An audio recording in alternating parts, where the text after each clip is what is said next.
आनन्दमानन्दकरं प्रसन्नं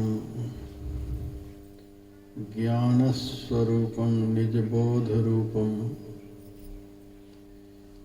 योगीन्द्रमीड्यं भवरोगवैद्यं श्रीमद्गुरुं नित्यमहं नमामि। यस्याङ्घ्रिपङ्कजपरागपरप्रभावात् भूत्वा कृतिमतां श्रुतिमाचरामि तं सद्गुरुं सततसर्वसुखं सदग्र्यं वन्दे सदा विमलबोधघनं विचित्रम्। वन्दो गुरुपदकञ्जकृपा सिन्धुनररूपहरि महामोहतमपुञ्ज जासुवचन रविकर्णिकर। मेरा मुझ में कुछ नहीं जो कुछ है सब तो तेरा, तुझको सौंप दे क्या लागेगा।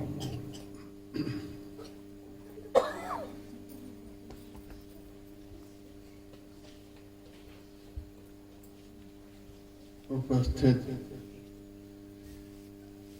सम्माननीय साधु समाज,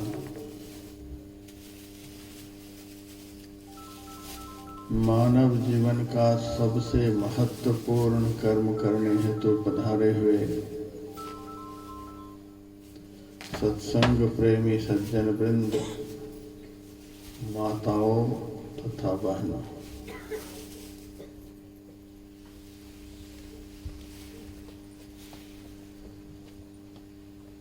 मैंने इस क्षेत्र में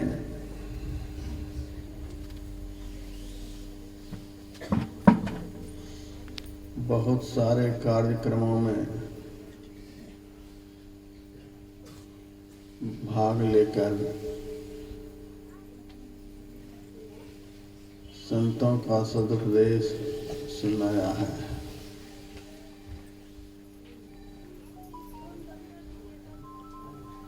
किसी ने इस क्षेत्र में नया घर बनाया तो उस उपलक्ष्य में सत्संग सुनाया।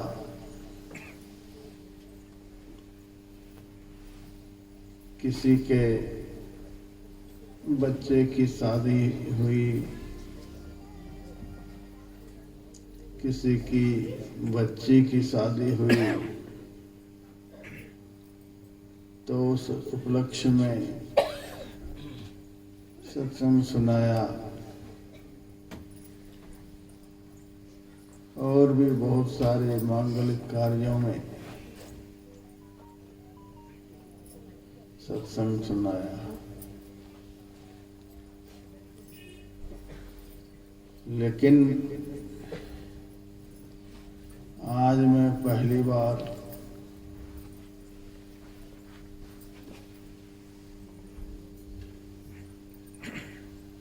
हमारे इस क्षेत्र के सम्माननीय सत्संगी सूरज सिंह नेगी जी के स्वर्गीय पिता के वार्षिक एक उद्दिष्ट श्राद्ध के उपलक्ष्य में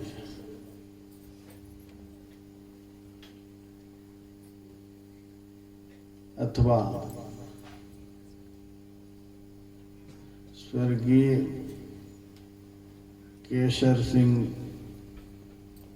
जरधारी जी के पुण्यतिथि के शुभ अवसर पर बहुत दूर से चलकर यहाँ सत्संग सुनाने के लिए आया हूँ।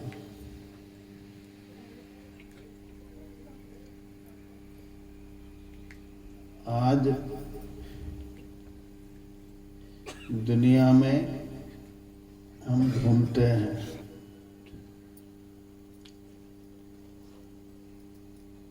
कोई राम के भक्त हैं, कोई भगवान कृष्ण के भक्त हैं, कोई शिव जी के भक्त हैं, कोई हनुमान जी के भक्त हैं, कोई गुरु के भक्त हैं, कोई काली माँ के भक्त हैं, कोई दुर्गा माँ के भक्त हैं। न जाने कितनों के भक्त बने हुए हैं। यहाँ तक मैं देखता हूँ ये मनुष्य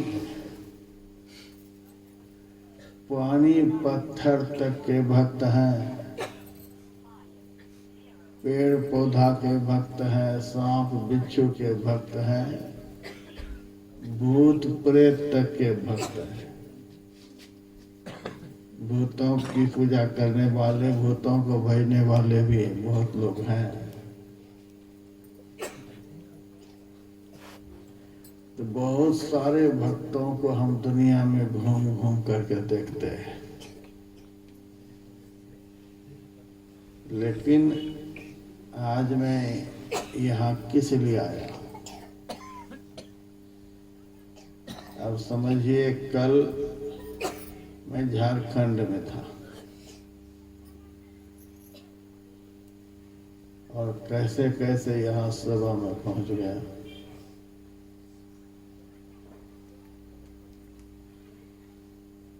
किस लिए पहुंचा?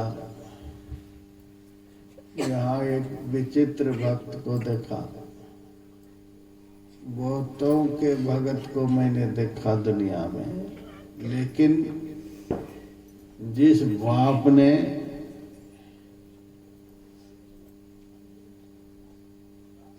जिस माँ ने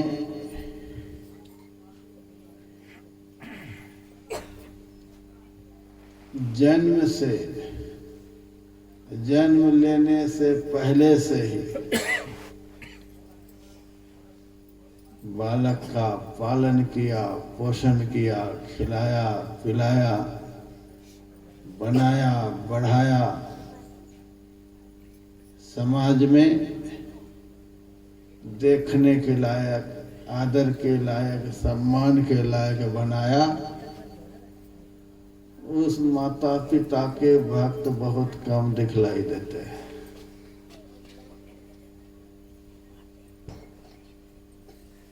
राम के भगत तो आप तब न बनेंगे जब धरती पर पैदा लेंगे।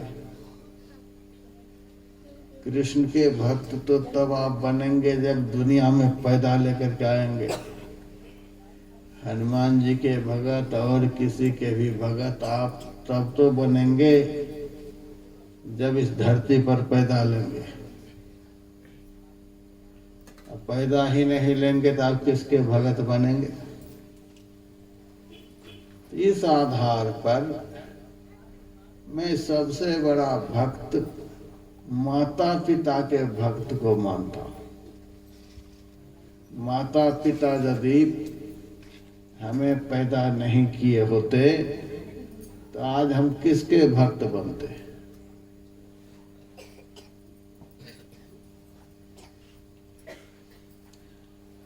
दुनिया में बहुत सारे भक्तों के घर में जाता हूँ, बहुत देवी देवताओं की प्रतिमाओं को मैं घर में देखता हूँ, लेकिन माता पिता की प्रतिमा को नहीं के बराबर भक्तों के घर में देखता हूँ। जिस माता पिता ने पैदा किया, पैदा करके हमें किसी का भक्त बनने के काबिल बनाया, उस माता पिता की प्रतिमा नहीं। और भारत के तो बहुत सारे लोगों का दुर्भाग्य है कि जिस भारतीय संस्कृति में भगवान के 24 अवतार हुए, भगवती के बहुत सारे अवतार हुए, 33 कोटि देवी देवता जिस सभ्यता संस्कृति में है, उस देश के लोग कुत्ता का चित्र घर में रखते हैं, शेर का चित्र रखते हैं, बाघ का चित्र रखते हैं, सिनेमा में खेलने वाली अभिनेत्रियों के चित्र रखते हैं। ऐसे निकृष्ट चित्रों का दर्शन चिंतन करता हुआ यदि कोई मर जाएगा तो किस योनि में जाएगा, कल्पना करिए।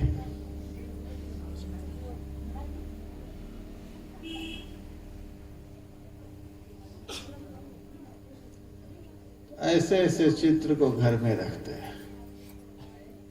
माता पिता के चित्र नहीं के बराबर लोगों के घर में मैं देखता हूं।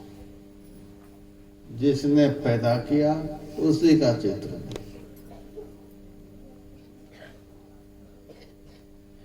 शिव पुराण में मैंने पढ़ा,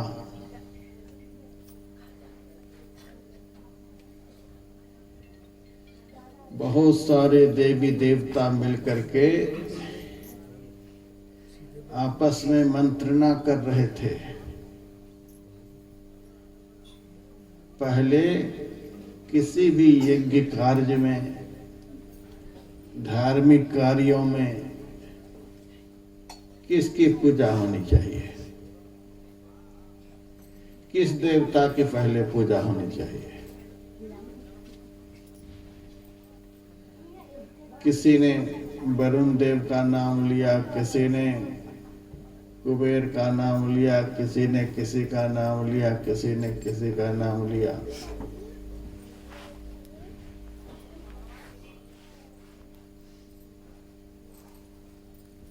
अंत में यह निर्णय हुआ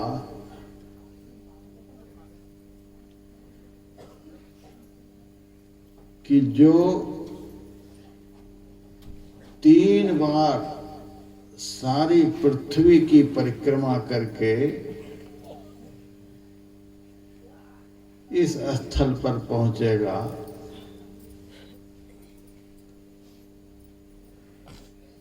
वही दुनिया में सबसे अधिक पूजनीय होगा, उसी की सर्वप्रथम पूजा होगी।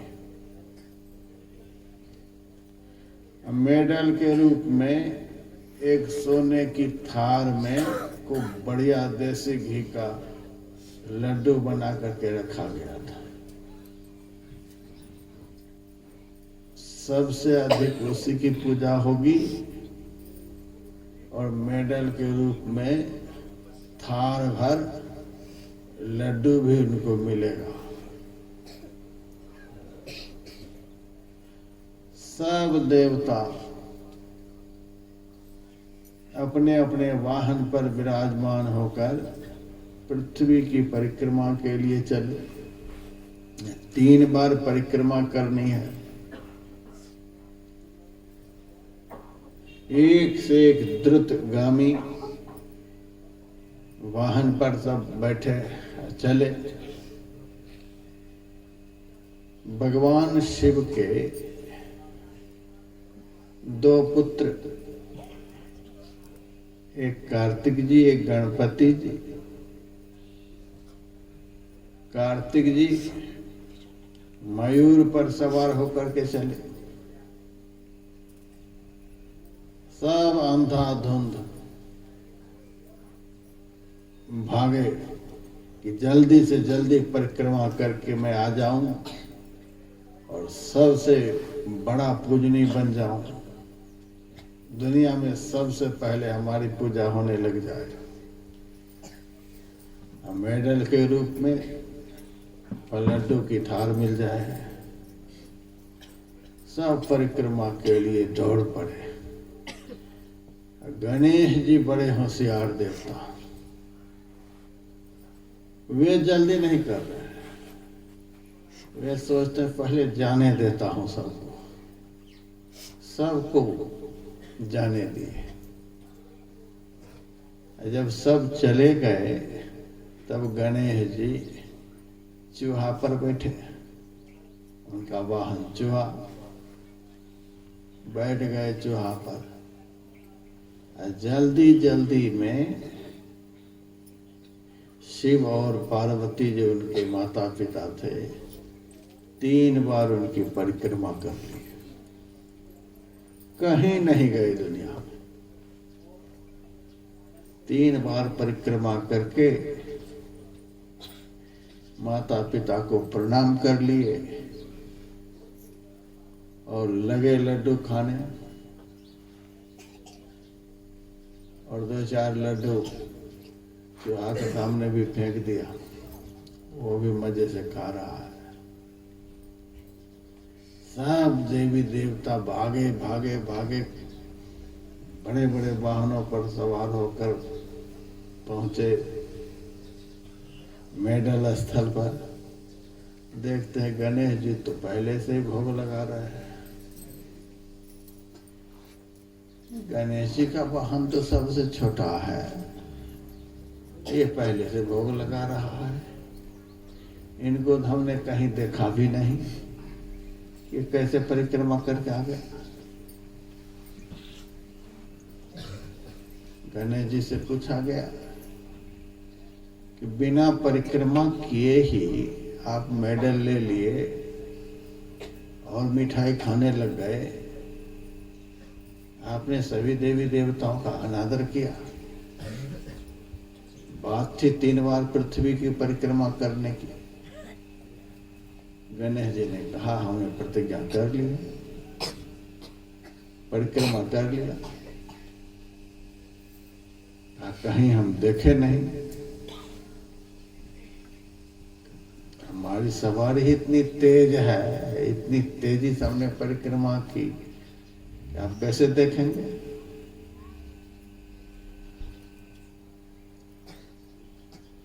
जिस पंखे के घूमने से विमान आसमान में उड़ता है, वह पंखा जब घूमता है तो आपको नजर नहीं आएगा कि यहाँ पंखा भी है। जो चीज बहुत स्पीड में घूमती है वह दिखलाई नहीं देती है, लेकिन इतना भारी विमान को लेकर आसमान में उड़ाता है, कहाँ से कहाँ पहुंचाता है, दिखलाई नहीं देता। जब उसकी स्पीड तेज हो जाती है दिखलाई नहीं पड़ती है। गणेश जी ने कहा हमारा वाहन इतना तेज है कि किसी को दिखलाई नहीं दिया, हम क्या करें। तो बहुत सारे देवताओं ने कहा हम लोगों के वाहन घूमे हैं पृथ्वी पर तो उनके पद चिन्ह तो दिखलाई देते हैं, तुम्हारा चूहा का पद चिन्ह तो दिखना चाहिए। देख लो, सब जगह दिखेगा। सभी देवी देवताओं को सारी पृथ्वी पर चूहे का पद चिन्ह दिखलाई दिया। हम तो सब चकित हो गए। सबसे हट्टा कट्टा वजनदार देवता गणेश जी, उसको पीठ पर लेकर के 3 बार सारी दुनिया में घूम लिए, चूहा भी कम नहीं।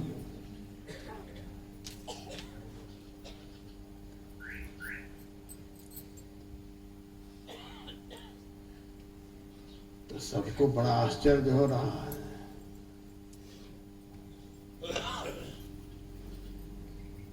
तो गणेश जी से पूछा गया कि इतना भारी करामात आपने कैसे करके दिखलाया, छोटा सा वाहन से आप सारी दुनिया घूम लिए। वहीं पर देवर्षि नारद जी थे, उन्होंने कहा गणेश जी सबसे ज्ञानी देवता हैं, ये घूमने के लिए बाहर कहीं नहीं गए, यहीं पास में इनके सामने ही इनके माता पिता विराजमान हैं। इन्हीं की 3 बार परिक्रमा इन्होंने कर ली, बस इतना ही इन्होंने किया है। देवताओं ने कहा इतना करने से सारी पृथ्वी घूमने का फल इनको कैसे मिलेगा। हाँ, जन्म हेतु ही पितरो पूजनीयो प्रयत्नतः, जन्म देने में माता पिता कारण है, इसीलिए प्रयत्न पूर्वक माता पिता की पूजा करनी चाहिए।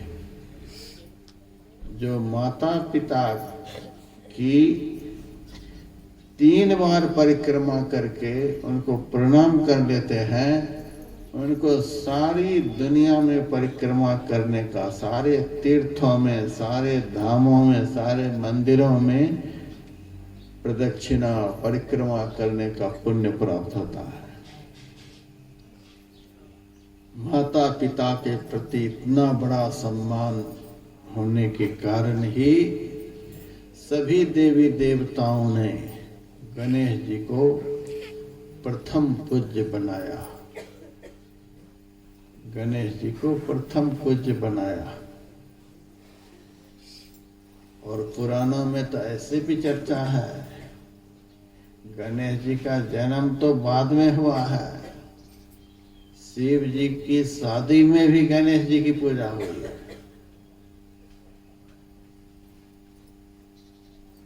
बेटा के जन्म से पहले ही बेटे की पूजा, जन्म से पहले ही बेटे की पूजा।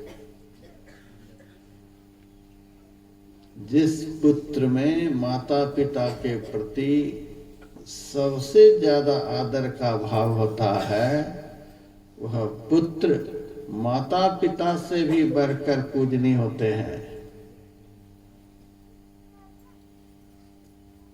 गणेश जी की इतनी पूजा, शिव पार्वती जी की शादी में भी उनकी पूजा होती है।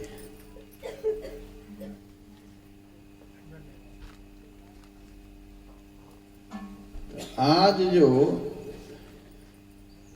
यहाँ पर सत्संग का कार्यक्रम रखा गया है, समाज को शिक्षा देने के लिए, समाज को एक नसीहत देने के लिए, समाज को एक ज्ञान देने के लिए कि समाज के लोगों के अंदर जो माता पिता के प्रति श्रद्धा, भक्ति, प्रेम घटता चला जा रहा है, वह बढ़ने लग जाए। दुनिया के तीर्थों की सेवा, दुनिया के तीर्थों का सम्मान दुनिया के लोग कर रहे हैं, लेकिन घर में जो तीर्थ हैं, उस घर के तीर्थ की सेवा नहीं। पहले के जमाने में मैं सुनता था कि तीर्थ करने के लिए बड़े बूढ़े घर के लोग जाते थे। बद्रीनाथ जाते थे तो पहले पैदल यात्रा होती थी, पहले इतना संसाधन नहीं था, और जाने से पहले ही अपना श्राद्ध भी करवा लेते थे। पता नहीं उस दुर्गम मार्ग में जाएंगे और सही सलामत वापस आ भी सकेंगे कि नहीं आ सकेंगे, तो पहले श्राद्ध कर लेते थे। भोज भंडारा हो जाता था, लौटने का कोई ठिकाना नहीं है। तो पहले के वयोवृद्ध लोग तीर्थ में जाते थे, और आजकल हम देखते हैं नए नवयुवक तीर्थ में जाते हैं और अपने माता पिता को घर में छोड़ करके जाते हैं। कह करके जाते हैं कि गाड़ियां जो पड़ी हुई हैं इनकी साफ सफाई करते रहना, गैरेज की साफ सफाई करते रहना। एक दो कुत्ते भी छोड़ देते हैं घर में, इसको पार्क में घुमाते रहना। माँ बाप को काम सौंप करके आज के बेटे तीर्थ में जाते हैं। माता पिता से चाकरी करवाते,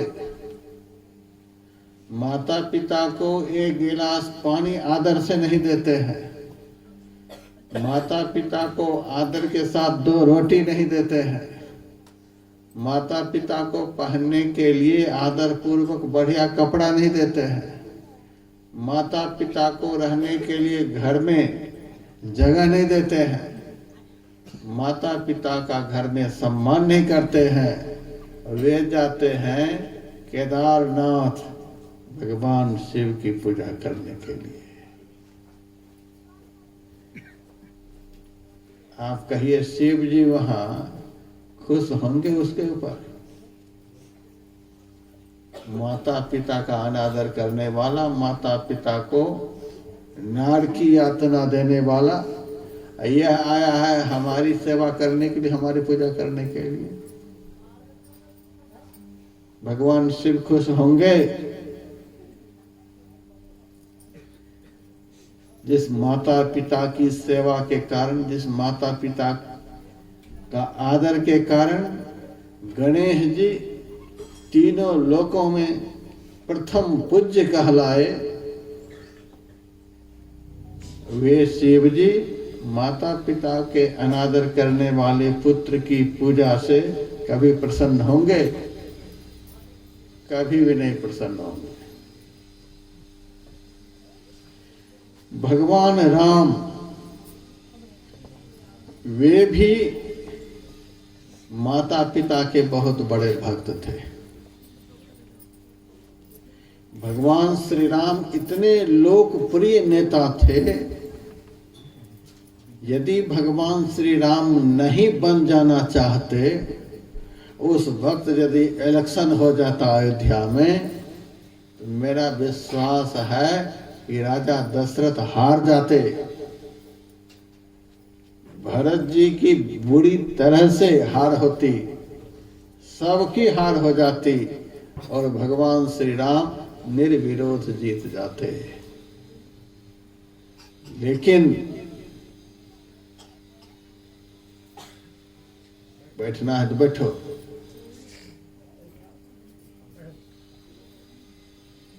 लेकिन पिता की आज्ञा पालन हेतु कोई विरोध नहीं किया।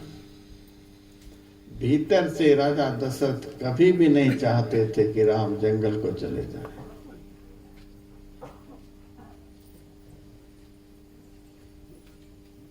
कोई भी नहीं चाहते थे, एक मंथरा को छोड़कर।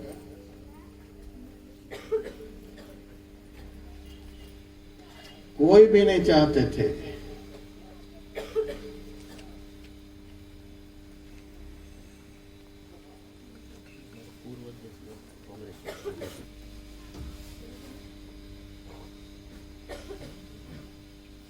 कोई भी नहीं चाहते थे अयोध्या में कि राम जंगल को चले जाए। लेकिन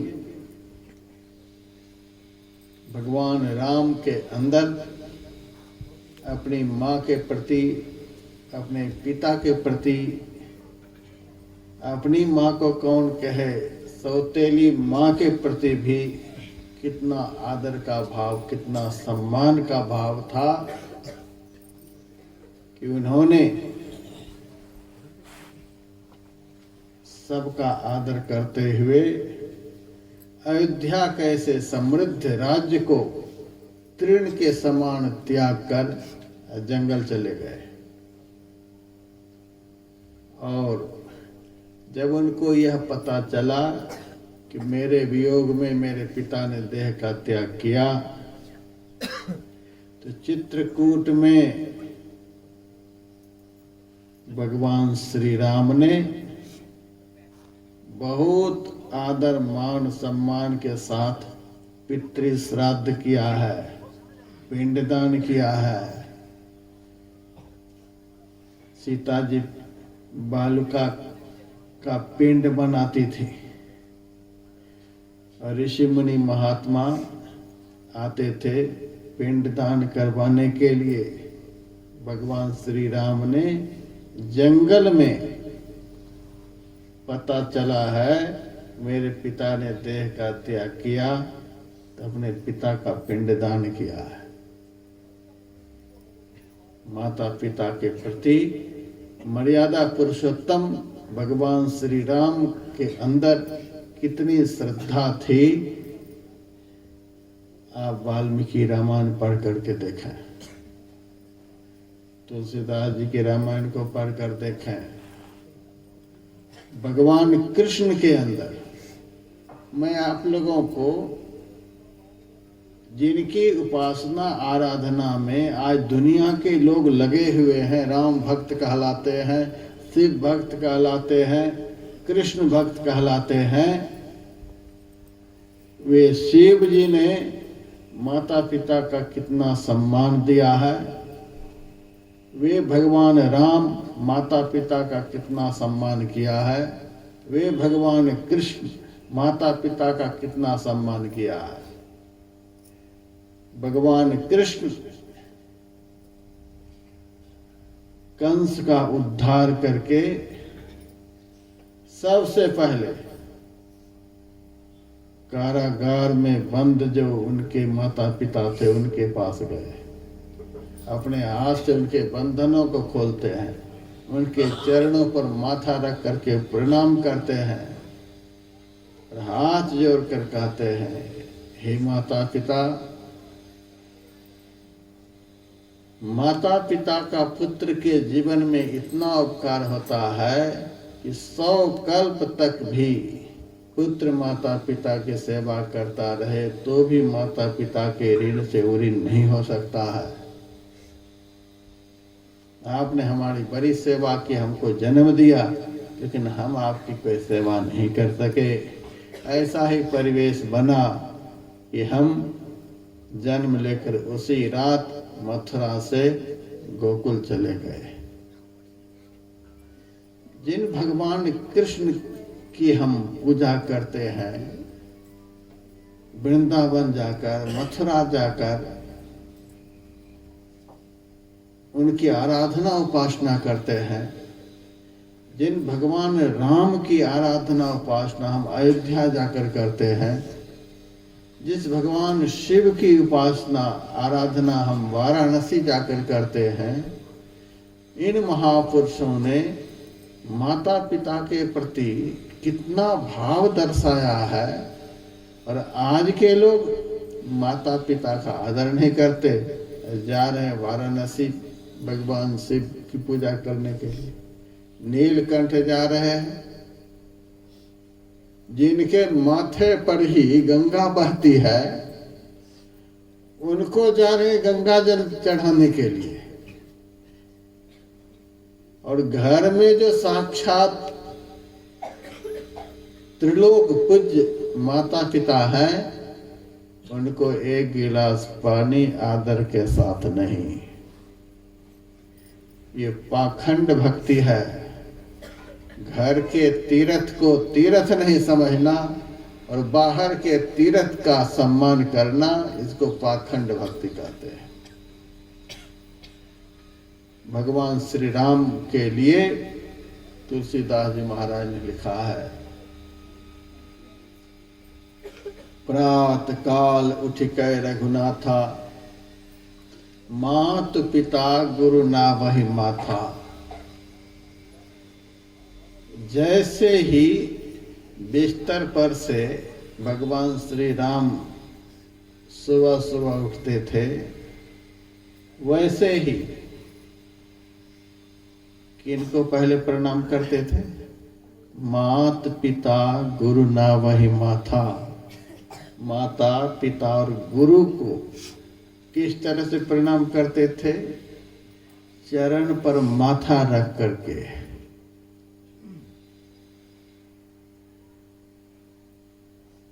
जिन राम की हम कथा पढ़ते हैं, सुनते हैं, पारायण लगाते हैं, उन राम के अंदर माता पिता गुरु के प्रति कितना आदर का भाव, वह भाव यदि हमारे दिल में नहीं आया तो हम राम के भक्त कहलाए। आज दुनिया में राम को बहुत लोग मानते हैं, लेकिन राम की नहीं मानते। राम ने जो किया वो करने के लिए तैयार नहीं, लेकिन हम राम को मानते हैं। कृष्ण को मानते हैं, लेकिन कृष्ण की नहीं मानते। उन्होंने क्या कहा, क्या करने के लिए हम लोगों को बतलाया, वह नहीं करना है, लेकिन कृष्ण को मानते हैं। लोग आज शिव को मानते हैं लेकिन शिव की नहीं मानते हैं। लोग आज गुरु को मानते हैं लेकिन गुरु की नहीं मानते। लोग आज संत को मानते हैं, संत की नहीं मानते। लोग आज शास्त्र को मानते हैं लेकिन शास्त्र की नहीं मानते हैं। इसको मानना नहीं कहते हैं, इसको अंधभक्ति कहते हैं। तो मैंने उदाहरण दे करके आप लोगों को बतलाया कि हम दुनिया में घूमते हैं, राम भक्त को देखते हैं, शिव भक्त को देखते हैं, हनुमान भक्त को देखते हैं, गुरु भक्त को देखते हैं, बहुत सारे भक्तों को देखते हैं। लेकिन जिस माता पिता ने पैदा किया उस माता पिता के भक्त को नहीं के बराबर देखते हैं। कितना अनादर आज घर घर में माता पिता का हो रहा है। रिटायर होते ही वृद्धाश्रम में माता पिता का नाम लिखवा देते हैं। पिताजी आपका नाम लिखवा दिए हैं, आपके नाम कमरे बन करके तैयार हैं, आप वहां जाकर के आराम से रहें। हम नहीं करेंगे सर, लेकिन वहां आपके लिए व्यवस्था को दुरुस्त है। अनाथालय में माता पिता को भेज देते हैं। दक्षिण भारत में तो हम जाते हैं, बेटा जो है कुर्सी लगाकर खेत में बैठा रहता है, माता पिता खेत के फसलों में पानी देता है। इतना माता पिता का अनादर। तो बहुत दूर से चलकर आज मैं यहाँ आया। आप हमको भोजन के लिए बुलाइए, महाराज जी बहुत बढ़िया बढ़िया भोजन आपके लिए बना करके रखूंगा, आप आइए भोजन करिए। मैं कभी भी नहीं जाऊंगा भोजन करने के लिए, मैं किसी के घर नहीं जाता। 26 साल हो गया हमको यहाँ रहते हुए, कोई कह दे किसी के घर में भोजन करने के लिए गया हूँ, बिल्कुल नहीं जाता। ऐसे भी किसी के घर घूमने नहीं जाता।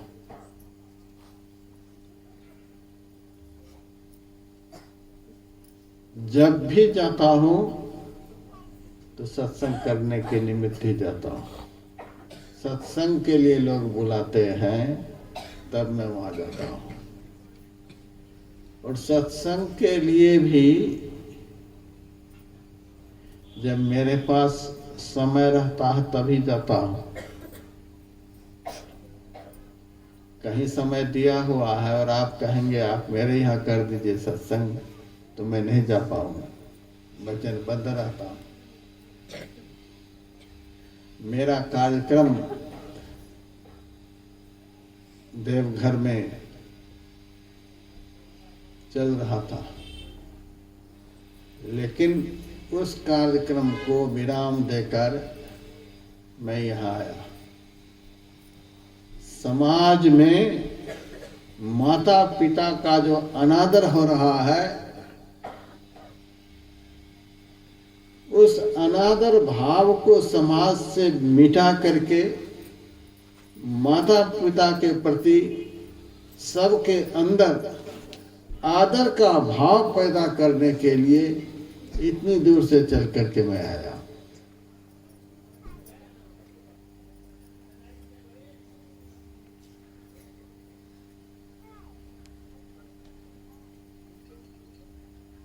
बहुत बड़ा समाज के लिए प्रेरणास्पद यह कार्यक्रम है। और इस उपलक्ष्य में गोदान भी हुआ, गाय दान भी किए हैं, अन्न दान भी किए हैं, द्रव्य दान भी किए हैं। अब देखिए, अपने स्वर्गीय पिता के लिए उनका उद्धार हो, उनका कल्याण हो, उनकी आत्मा को शांति मिले, ऐसा पवित्र भाव है कि हमारे पिता की आत्मा को शांति मिले, सुख मिले, वे जहाँ भी हों वहाँ आनंद से रहें। इस भाव के साथ गाय का दान किया, द्रव्य दान किया, अन्न दान किया, वस्त्र दान किया, बहुत कुछ ब्राह्मणों को, पंडितों को दान में दिया गया। लेकिन इन दानों के साथ साथ दुनिया का सबसे बड़ा दान ज्ञान दान है।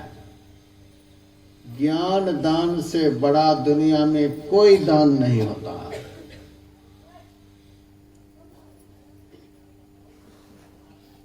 वह ज्ञान दान का भी कार्यक्रम थोड़ी देर के लिए यहाँ रखा गया। बहुत बेटे हैं, पैसे की कोई कमी नहीं है, गाय का दान कराते हैं, बैल का दान करते हैं, वृक्षोत्सर्ग श्राद्ध होता है, अन्न दान कराते हैं, वस्त्र दान कराते हैं, बहुत दान कराते हैं। लेकिन ज्ञान दान कोई कोई बेटा कराता है।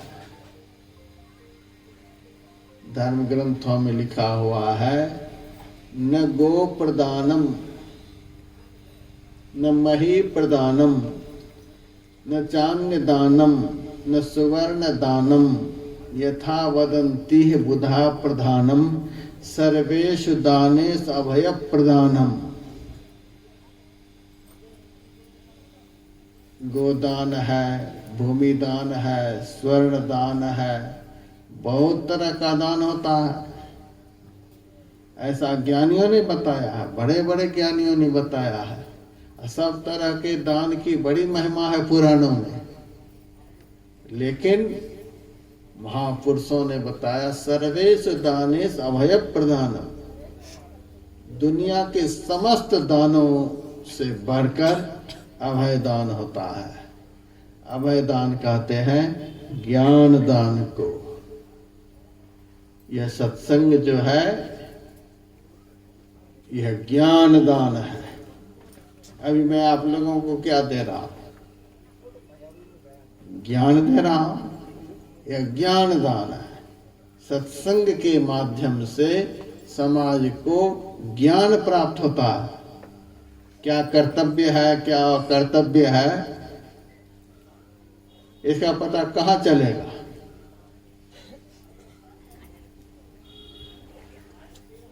श्राद्ध कर्म में श्राद्ध पद्धति से बहुत सारे मंत्रों के द्वारा पितृकर्म होता है, प्रेत कर्म होता है। सैकड़ों सैकड़ों मंत्र बोले जाते हैं। एक भी मंत्र का अर्थ कोई समझ पाए होंगे? पंडित जी जो मंत्र सुनाए होंगे, किसी एक भी मंत्र का अर्थ कोई समझ पाए होंगे?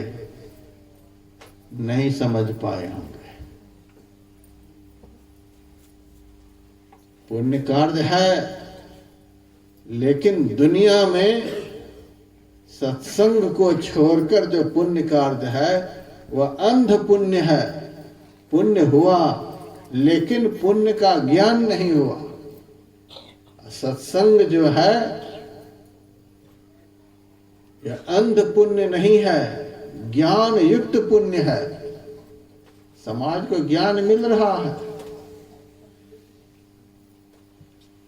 मैं बहुत लोगों से पूछता हूं, आपने अपने पिता के नाम पर श्राद्ध कर्म कराया, अपने पिता के लिए श्राद्ध कर्म किया, श्राद्ध का क्या अर्थ होता है बताइए तो। यहाँ पर बहुत सारे लोग बैठे हुए हैं। यदि पूछा जाए कि आपने पिता के लिए, माँ के लिए, दादाजी के लिए, दादी के लिए श्राद्ध क्रिया की, श्राद्ध का क्या अर्थ होता है? तो महाराज पता नहीं 10 दिनों तक कितना पिंडदान हुआ, कितना दान पुण्य हुआ, क्या क्या हुआ, लेकिन आपको पता नहीं। कर्म करें और कर्म का पता नहीं, वह अंधा कर्म है। लेकिन सबसे बड़ा दान जो ज्ञान दान को बताया गया, इसीलिए कि यह अंधा पुण्य नहीं है, ये नेत्र युक्त पुण्य कर्म है, इससे ज्ञान होता है। आज लोगों से पूछते हैं श्राद्ध कर्म का क्या अर्थ है, श्राद्ध किया इसका क्या मतलब होगा? जवाब देना मुश्किल है। एकाध पढ़े लिखे लोग यदि जवाब दे पाएंगे तो दे पाएंगे, नहीं तो किसी को पता नहीं होगा श्राद्ध का क्या अर्थ होता है। आप लोगों को मैं बता देना चाहता हूं।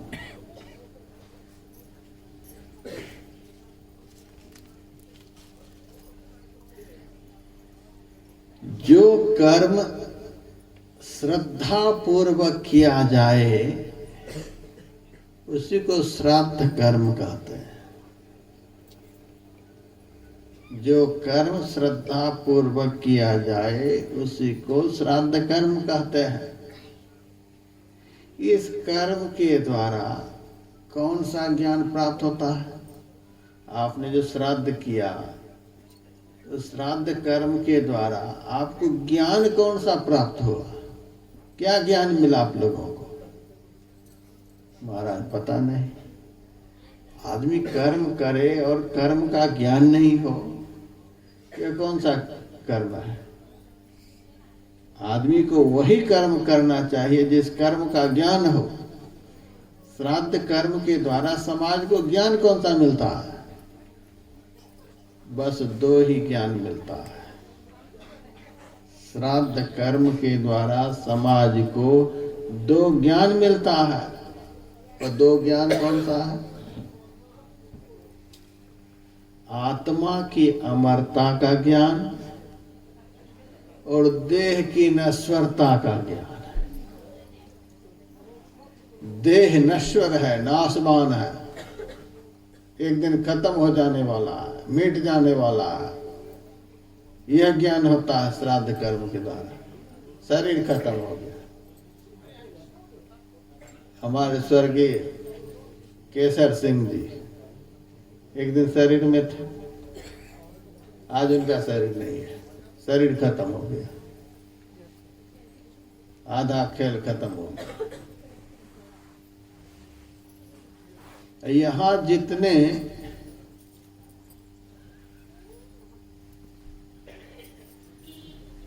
धर्म प्रेमी बैठे हुए हैं, एक न एक दिन सबका शरीर खत्म होगा। कोई यहाँ दावा कर सकते हैं कि हमारा शरीर खत्म नहीं होगा? कोई दावा नहीं कर सकते। यही जीवन की सत्य घटना है कि एक दिन किसी का शरीर नहीं रहेगा।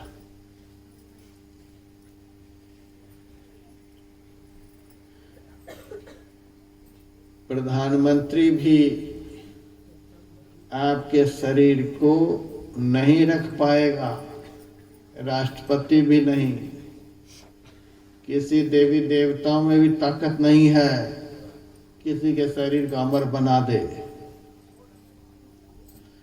शरीर को पैदा करने वाले देवता ब्रह्मा जी हैं, सर्जनकर्ता ब्रह्मा जी हैं, लेकिन ब्रह्मा जी भी किसी के शरीर को अजर अमर नहीं बना सकते। और यहाँ तक पुराणों में लिखा हुआ है कि ब्रह्मा जी का शरीर भी अजर अमर नहीं है। ब्रह्मा जी का शरीर भी महाप्रलय में समाप्त हो जाता है। कोई देवी देवता भी अजर अमर नहीं है। शरीर किसी का अमर नहीं हो सकता। शरीर एक दिन सबका समाप्त होगा। शरीर समाप्त हो जाने वाली चीज है। शरीर एक दिन खत्म हो जाएगा। और शरीर में जो रहने वाला है उसको क्या कहते हैं? हमारा शरीर है। हम लोग क्या बोलते हैं? यह हमारा शरीर है। हमारा कौन है? जो बोल रहा है कि हमारा शरीर है, हमारा हाथ है, हमारा पैर है, हमारी आंख है, हमारा कान है। महाराज मेरा मन नहीं लगता है, मेरी बुद्धि काम नहीं करती है। तो मेरा मेरा कहने वाला कौन है?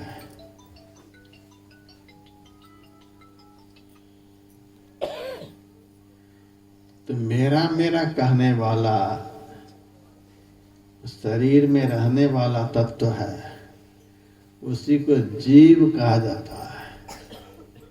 जीव का क्या अर्थ होता है? जो कभी मरे नहीं,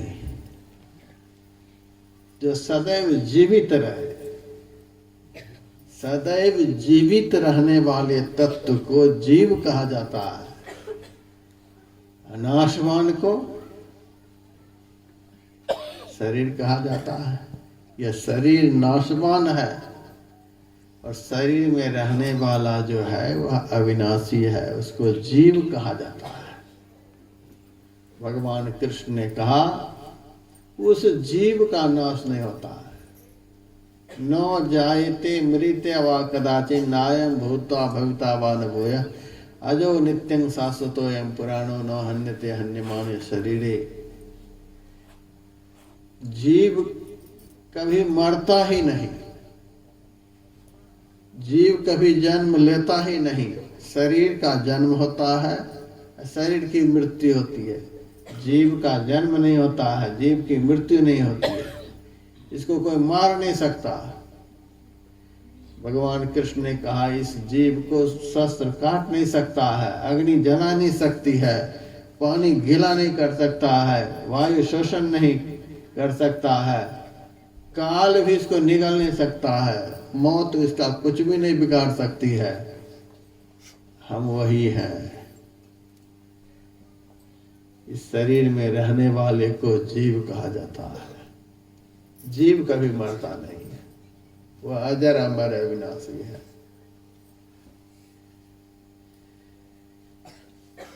तो शरीर एक दिन सबका समाप्त होगा। इसमें किसी को संदेह भी है कि नहीं समाप्त होगा? कब समाप्त होगा इसका भी पता नहीं है।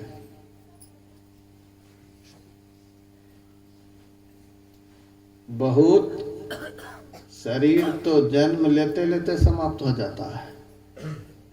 बहुत 10 साल के बाद, बहुत 20 साल के बाद, बहुत 40 साल के बाद। इस शरीर का कोई नियम नहीं है। जैसे बारिश होती है तो पानी के ऊपर जब बारिश की बूंदें पड़ती हैं तो एक बुलबुला उठता है। बुलबुला कब फूटेगा पता है? कोई वैज्ञानिक बता सकता है? इतनी देर तक यह पानी का बुलबुला रहेगा? कोई नहीं बता सकता है। बुलबुला के अंदर हवा होती है, कब हवा निकलेगी या कब पानी का बुलबुला फूटेगा पता नहीं। उसी तरह से इस शरीर के भीतर भी प्राण तत्व है, वही जीव है। वह जीव कब निकलेगा कोई पता नहीं। कोई दावा नहीं कर सकता कि हम 10 साल रहेंगे, 20 साल रहेंगे। एक बार धर्मराज युधिष्ठिर के पास कोई ब्राह्मण देवता कुछ मांगने के लिए गए थे। धर्मराज युधिष्ठिर ने कहा अभी मैं बहुत व्यस्त हूँ, कल आप आ जाइएगा मेरे पास, जो आप कहेंगे सो मैं दे दूंगा। ब्राह्मण वहां से वापस हुए। रास्ते में भीम मिला। भीम देखता है कि ब्राह्मण देवता बड़े उदास मुंह वापस हो रहे हैं। हमारे भाई के सामने से तो कोई उदास लौटता है नहीं, क्या बात है आज उदास जा रहा है? पूछा क्या बात है, मुंह बड़ा उदास है? कहा आज मिला नहीं, धर्मराज ने कुछ दिया नहीं। कहा कुछ नहीं दिया, उनका कोष खाली हो गया है। कहा उन्होंने मेरे से कहा कि कल आना, अभी मैं थोड़ा व्यस्त हूँ, किसी काम में लगा हुआ हूँ, कल आ जाना। भीम ने ब्राह्मण देवता से कहा आप यहीं पर ठहरे, अभी आपको मिलेगा। जोर जोर से नगाड़ा बजाने लगे। वह नगाड़ा तब बजाया जाता था जब किसी देश के ऊपर, किसी राज्य के ऊपर पांडव की विजय होती थी। आज नगाड़ा बजा रहे हैं। धर्मराज युधिष्ठिर बाहर निकले, देखते हैं कि भीम जोर जोर से नगाड़ा बजा रहे हैं। अरे भीम क्या बात है, किस राज्य के ऊपर तुमने विजय प्राप्त कर ली है जो नगाड़ा बजा रहे हो? भीम ने कहा आज तो हमने बहुत बड़ी विजय प्राप्त कर ली है। बहुत बड़ी विजय? कहा आज पांडवों की बहुत बड़ी विजय हुई। किसके ऊपर तूने विजय प्राप्त कर ली है? काल के ऊपर। पांडवों ने आज काल के ऊपर विजय प्राप्त कर ली है। जो काल किसी को नहीं छोड़ता है, पांडवों की आज काल के ऊपर विजय प्राप्त हो गई। काल को हमने कैसे जीत लिया? अभी अभी तो आपने ब्राह्मण देवता से कहा अभी मैं बहुत व्यस्त हूँ, कल आकर के मेरे से मांगिएगा तो जो मांगिएगा सो दे दूंगा। एक श्वास का तो किसी को पता नहीं है कि हम श्वास लेकर के छोड़ भी पाएंगे कि नहीं छोड़ पाएंगे, और आपने ब्राह्मण देवता को कल आने के लिए कहा। तो आपको समय पर नियंत्रण है, इसीलिए आपने ब्राह्मण देवता से कहा। तो काल के ऊपर आपने विजय प्राप्त कर ली है, तभी तो कल आने के लिए कहा। तब धर्मराज युधिष्ठिर को यह ज्ञान हो गया कि सही में एक क्षण का पता नहीं है कि एक क्षण में क्या होगा, और हमने कल के लिए कह दिया। ब्राह्मण देवता को बुलाया और जो कुछ मांगा सो दिया। एक क्षण का पता नहीं है, एक क्षण में सबको जाना है। कब जाएंगे पता नहीं। मैंने बहुत बार सत्संग में सुनाया है, लोग मेरे से पूछते हैं महाराज बचपन से महात्मा बने हो, तब में क्या सीखे हो? तो हम बता देते हैं 3 बात हम सीखे हैं। पहली बात, एक दिन यहाँ से जाना है। बढ़िया से सीख लिया इस बात को। दूसरी बात, सब कुछ छोड़ करके जाना है यहाँ से, कुछ साथ में लेकर नहीं जाएंगे। तीसरी बात, जिस घर को, जिस परिवार को छोड़कर जाएंगे, उस घर में, उस परिवार में लौट कर दोबारा नहीं आएंगे। अब देखिए केसर सिंह जी इस घर में कितने वर्ष से रहे, इस परिवार में कितने वर्ष से रहे, लेकिन दोबारा देखे होंगे यहाँ गए सब दिन के लिए। पूरे परिवार के लोग कितनी श्रद्धा से, कितना प्रेम से उनके लिए सब कुछ कर रहे हैं, अब तो भी दोबारा आए। यही यहाँ का नियम है। और हम यह भी कह सकते हैं यदि दोबारा आ भी जाते तो कोई रखते नहीं, रखते। पंडित जी को तो बुला करके श्राद्ध कर्म इसीलिए करवाया जाता है कि पिताजी को हमारे से नहीं मिलाइएगा, हमारे पितरों से मिला दीजिएगा, दोबारा हम लोगों के साथ न आए। शरीर तक ही सारा संबंध है, शरीर से निकलते ही सारा संबंध एक क्षण में खत्म हो जाता है। हम लोग कहते हैं कि बेटा है, ये बेटी है, ये भाई है, ये है, वो है, ये सब कहने भर की बात है। आंख बंद होती नहीं सारा संबंध खत्म हो जाता है। दोबारा कोई नहीं आपको बुलाएगा, और यदि आप पहुंच भी जाएंगे तो दोबारा कोई रखेगा नहीं। फिर तांत्रिकों को बुलाया जाएगा कि हमारे पिता रात में आते हैं, ऐसा कोई उपाय करो कि रात में भी नहीं आए। यदि बाप सपने में भी आने लग जाए तो भी आप कोई न कोई शांति करवाएंगे, हमारे पिता सपने में ना आए। संसार का ऐसा ही संबंध है। आंख बंद होते ही, जीव के निकलते ही सारा संबंध खत्म हो जाता है। इसी संसार से हम लोगों ने संबंध स्थापित कर रखा है। और इस संसार के लोग तो ऐसे हैं, मरने पर तो संबंध तोड़ ही लेते हैं, बहुत तो जिंदा में ही संबंध तोड़ लेते हैं। वृद्ध माता पिता से कौन संबंध रखते हैं? न पानी पूछते, न खाना पूछते, न रहने के लिए पूछते, न दवाई पूछते, न प्रणाम पूछते। बहुत संबंध तो यही खत्म हो जाता है। भाई भाई अदालत में खड़े मिलते हैं, कहाँ रह गया भाई भाई का संबंध, पिता पुत्र का संबंध, सास बहू का संबंध। ये सब संबंध तो कहने भर के लिए संसार में रह गया है। असली संबंध तो भगवान और भक्त का होता है। असली संबंध भगवान के भक्तों का होता है। अब देखिए, आप लोगों को सूचना मिली है कि यहाँ सत्संग थोड़ी देर के लिए होगा और सब लोग पहुंच गए। यह भक्तों का संबंध है।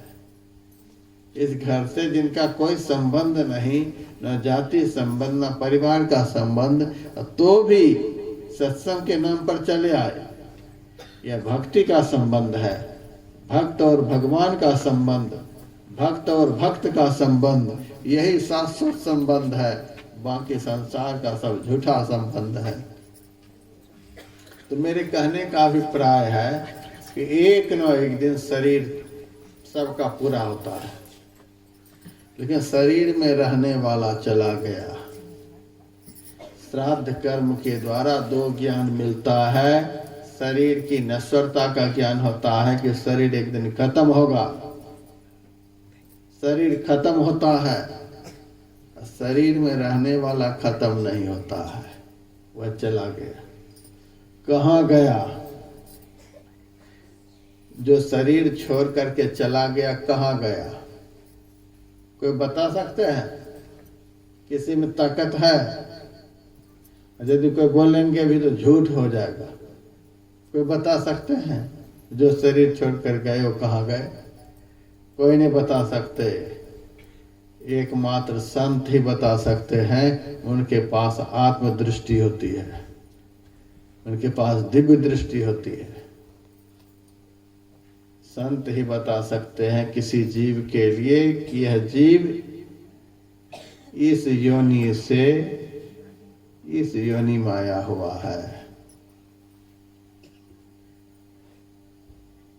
5 परिवार घर में रहते हैं, किसी का विचार मिलता है? बेटा का कुछ और विचार है, माँ का कुछ और विचार है, भाई का कुछ और विचार है। आपस में 5-7 लोग घर में रहते हैं, किसी का विचार आपस में मिलता है? क्यों नहीं मिलता है? कारण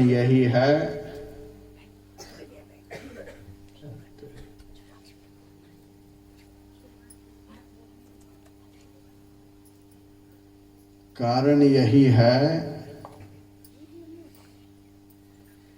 कि पिछले जन्म में कोई गाय के शरीर में थे, कोई कुत्ता के शरीर में थे,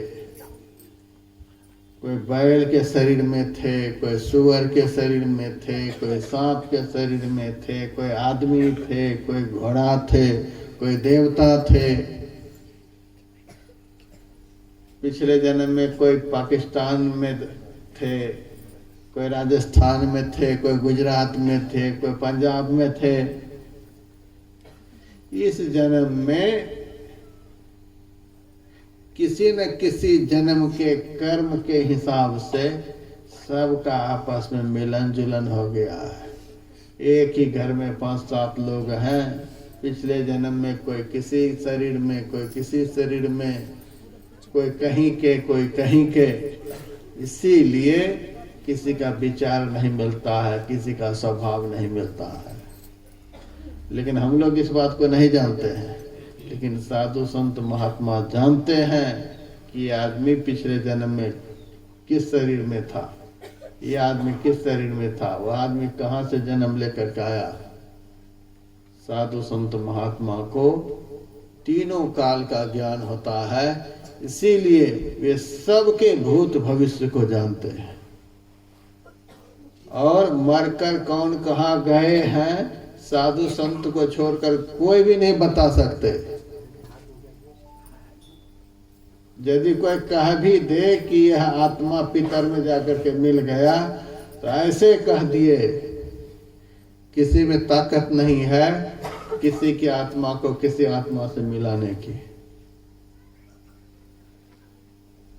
एक विश्वास मानने की बात है। आपके दादाजी मरकर किस जोनी में गए क्या पता है, आपके परदादा मरकर के किस जोनी में गया क्या पता है, आपके पिताजी अपने कर्म के अनुसार मरकर किस जोनी में गए क्या पता है। आप सबको एक जगह इकट्ठा कर देना कोई साधारण बात है। जो सबके कर्म फल को अपने साधन बल से मिटा सकते हैं, वही आपस में सबको मिला सकते हैं। सबके कर्म को काटने की ताकत एकमात्र संत में ही होती है।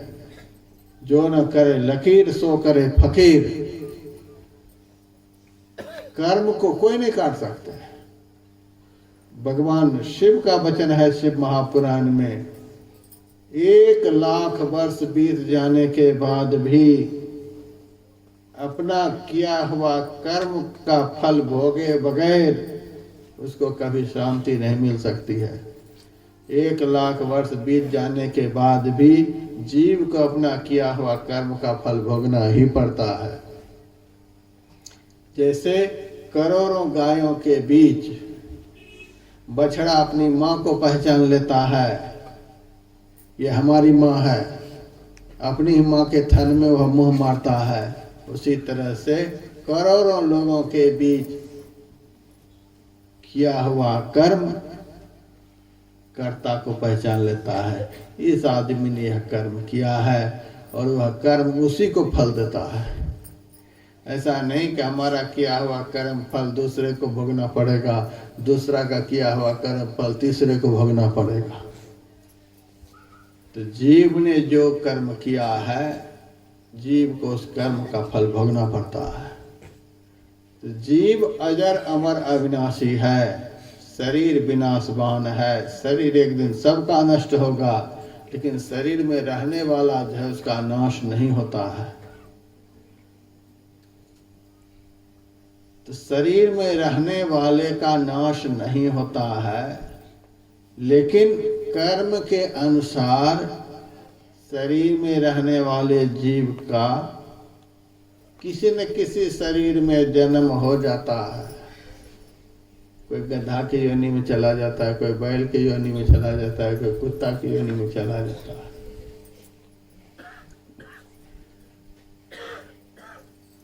तो किस कर्म के द्वारा, कौन ऐसा कर्म है जिस कर्म के करने से जो शरीर छोड़ करके यहाँ से चले गए उसका उद्धार होगा? किस कर्म के द्वारा? कौन ऐसा कर्म है जिस कर्म के करने से आपके पिताजी जो शरीर छोड़ करके चले गए उसका उद्धार हो जाएगा? कौन ऐसा कर्म है? आपके दादाजी जो शरीर छोड़कर चले गए उसका उद्धार हो जाएगा, उसका कल्याण हो जाएगा। कौन ऐसा कर्म है?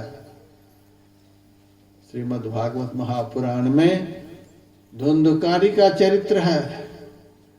धुंधकारी बहुत पापी था और उनका शरीर जैसे तैसे वेश्याओं ने समाप्त कर दिया और मरकर वह भयंकर प्रेत बन गया। गोकर्ण आया अपने घर में, तो प्रेत बना हुआ धुंधकारी उनको डर दिखाने लगा। ये तो महापुरुष थे, डरे नहीं, लेकिन ये आदमी है कौन जो हमको भय दिखा रहा है। अपने पवित्र जल से अभिमंत्रित करके उनके ऊपर छिड़क दिया। उनके पाप का कोई समन हुआ। वह धुंधकारी प्रेत के रूप में थोड़ी देर के लिए उनके सामने स्थिर हुआ। गोकर्ण ने उनसे पूछा, तुम कौन हो? हमको इस कदर क्यों भय दिखा रहे हो? कौन हो तुम? तब धुंधकारी कहता है, तो मैं आपका बड़ा भाई, और वेश्याओं ने हमको बुरी तरह से तरपा तरपा करके मार दिया। इतना पाप मैंने जीवन में किया जिसका कोई ठिकाना नहीं। उसी पाप के कारण हम इस प्रेत योनि में दुर्गति भोग रहे हैं। आप बड़े धर्मात्मा हो, मेरे उद्धार के लिए कोई उपाय करो। गोकर्ण ने कहा, मैं तो तुम्हारे नाम से गया जी में पिंडदान दिया है। मुझे पता चल गया था तुम्हारी मृत्यु हो गई है। तुम्हारे नाम से गया जी में मैंने पिंडदान दे दिया, फिर भी तुम्हारा उद्धार नहीं हुआ। और कहीं भी पिंडदान देने पर उद्धार हो चाहे नहीं हो, लेकिन पुराणों में ऐसा लिखा हुआ है कि गया में पिंड देने से पितरों का उद्धार होता है। इस ख्याल से मैंने तुम्हारा पिंडदान किया है, तब भी तुम्हारा उद्धार नहीं हुआ। धुंधकारी ने कहा, भाई एक गया में पिंड देने से कौन कहे, लाखों गया में लाखों बार पिंड देने पर भी हमने इतना पाप किया है, मेरा उद्धार नहीं हो सकता। लाखों पिंडदान देने पर भी हमारा उद्धार नहीं हो सकता। हमारे उद्धार के लिए कोई और उपाय सोचो।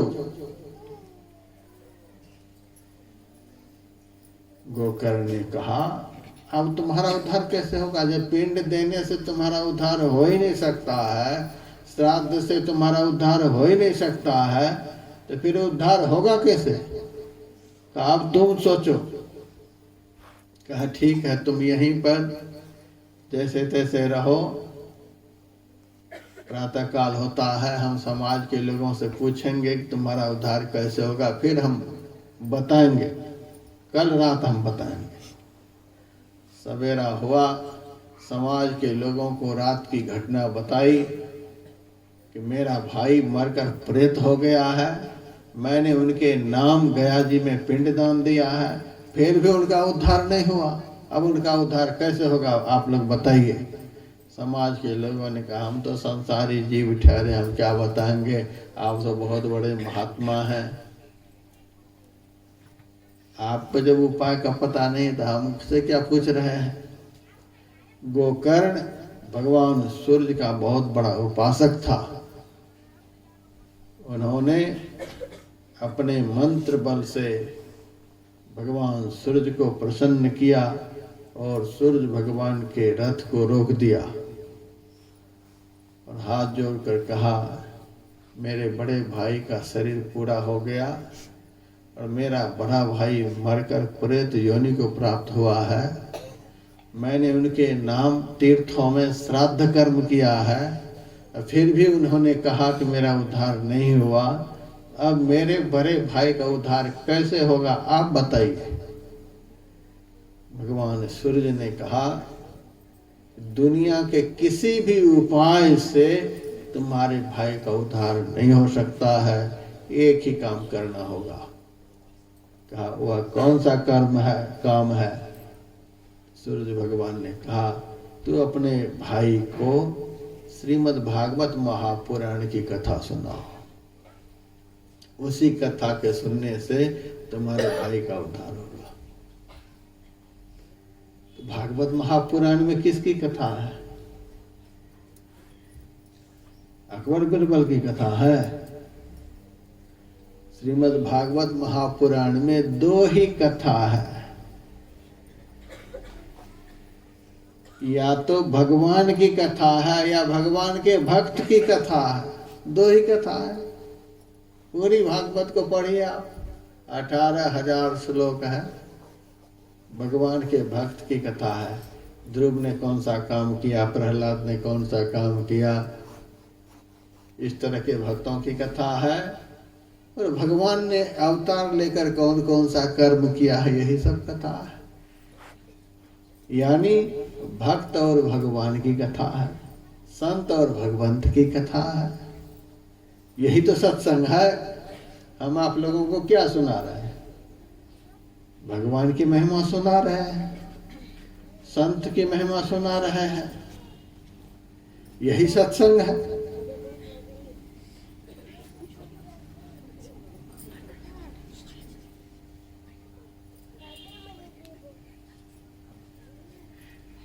यही कथा है।